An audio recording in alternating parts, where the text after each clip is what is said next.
to allow that as a church. Okay? When people come to church, we are going to concentrate and encourage the people that if they want to participate in active political talks, charismatic political talks, they should do them from the outside the church. Then after the elections, our message, even before the announcement of the results, our message to our members is that we are going to encourage them to accept the results. Acceptance of the results is going to be our message. Then we are also going to encourage the members. As we know, the church is the unifying factor. In the church, we even have political people. Maybe those who are even aspiring candidates. So we are also going to preach to them that in case things don't fall in their favor, they should follow the right procedure when petitioning the results. Not beginning to influence the people, to begin to riot, throw stones at buses, do every religious behavior. We are not going to encourage that as a church. At the same time, we are also going to encourage our members that they should wait for authenticated results from ECZ, not from social media, not from I don't know, is it Mwebantu, not from any of these social media things that gets to produce results. We are going watchdogs, all those, the PVT from Innocent and Company, we are not going to allow. We are going to encourage our members to say, can you wait for the results that will be announced by ECZ? We are also going to preach about peace and love, in as much knowing that one will come out a victor, only one person is going to win. We will encourage our members, knowing that even within the church, our members belong to different political affiliations. So we are going to preach peace and love, so that at the end of the day, the church should not be affected regardless of the results, who takes the day, who carries the day. We are going to preach peace and love so that the church continues to unite the nation. This is our presentation. Thank you. Any question for the church? Amen. Any question for the church? No question? Thank you so much. Any addition? Yes, sir. I think my addition, just to sometimes when the church is blamed for things which are not to be forwarded to them. For example, you hear politicians making statements like the church should come in and help. Meaning, after the same person who is speaking on Saturday or Sunday, he or she belongs to a certain church. He's a church member, he's also a politician.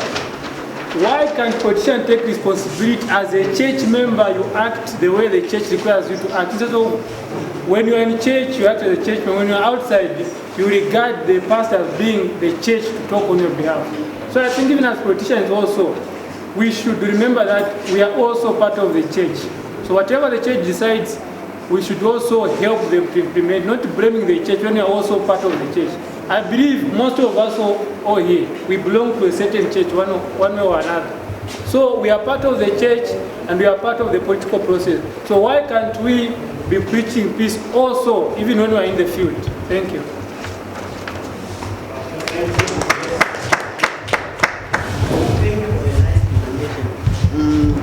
The message is this.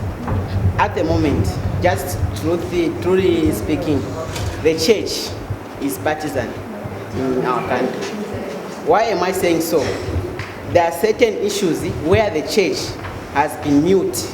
Instead of coming out in open to resolve the conflicts, the church is just silent.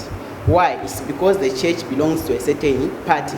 Then the church, one thing the church should know, I'm not targeting you there, but those in Lusaka, those representing the... Yes, the thing is this, a church is the mouthpiece of the what? Of God. The church in short presents God here on earth. So the church should make it sure to say all the duties which they execute are free and fair. They should be free and fair. But that is not the case in Zambia. The issue is that we have seen a political figures having more power in church affairs, such that the church has knelt down before political figures. So the message to the church is that as a church, you stand for the truth as it has been given direct to you by what? By God. By so doing, the nation will move forward. Thank you. I have a question. You can stand up. During campaign, if a candidate, aspiring candidate gives you money or something material to help the church, like the iron sheet, being the church leader or being the president of the church, do you receive that money or that support? Yeah, have we heard this question? No. This question is, during campaign when a candidate standing comes to the church and gets to donate even money for iron sheets, as a church, are we supposed to receive? Yeah. The answer from the church is, if a political candidate comes to the church to attend the church service, okay? And in the church in the proceeding of the church, he discovers that there is a project that is going on at the church, without the church going to beg from him, and he donates. As a church, we get to accept that as a mere contribution towards what he has seen. So as a church, we accept that. Yeah. And not campaigning in the church. If he just comes, if Edgar Lungu comes or any other person comes to UCZ and they find that maybe we have a project, we are building a house for the reverend, and he says that towards this project, I'll donate 5 bags of cement. Why should we refuse as a church? Yes, sir. During campaign, as he has put it, it's during campaign, and you come to ask to say if he has attended again. Don't you think that's campaign? No. It's campaign. It is. No. Let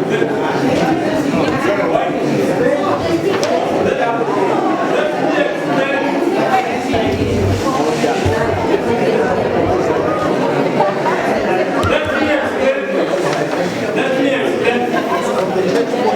Hello, let me explain. From the church point of view, we would call that not as a campaign.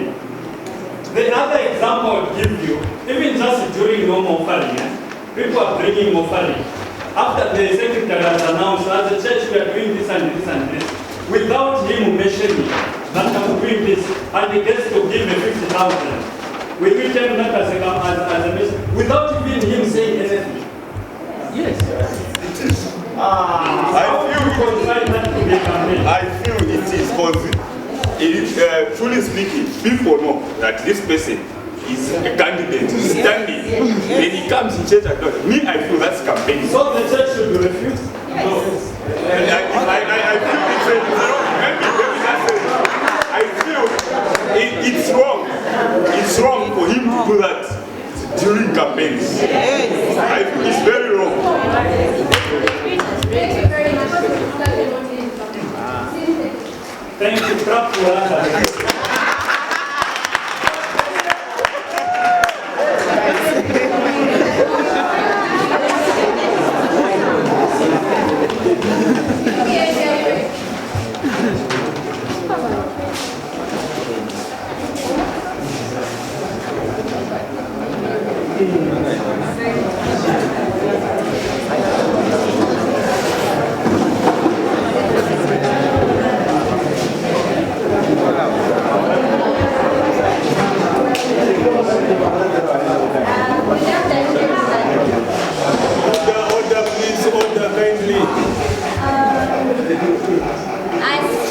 As the UPND youths, as for now we have got power to vote for our own leaders.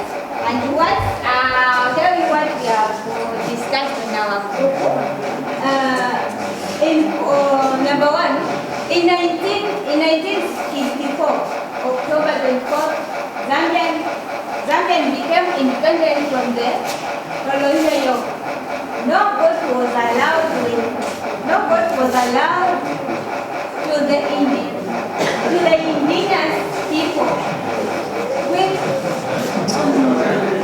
independence or eligible.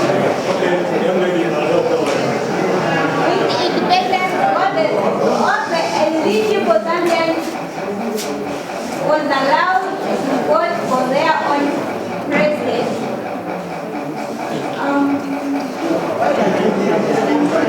Let's give a chance. Okay. Let me just help you. Good afternoon, ladies and gentlemen. Our party believes in Just a minute. blending. Just a minute. This is the youth conference. With respect, we would have loved to see a youth standing because you are even going to capture. So people wonder the conference here is in Monday. So maybe let's choose someone that is more youth that you can even take. So you can just continue. Just feel very free. Let's also encourage the young lady. Let's encourage them. Thank you so much. I'll start. In 1964, October 24th, Zambian became independent from the colonial yoke. No vote was allowed to the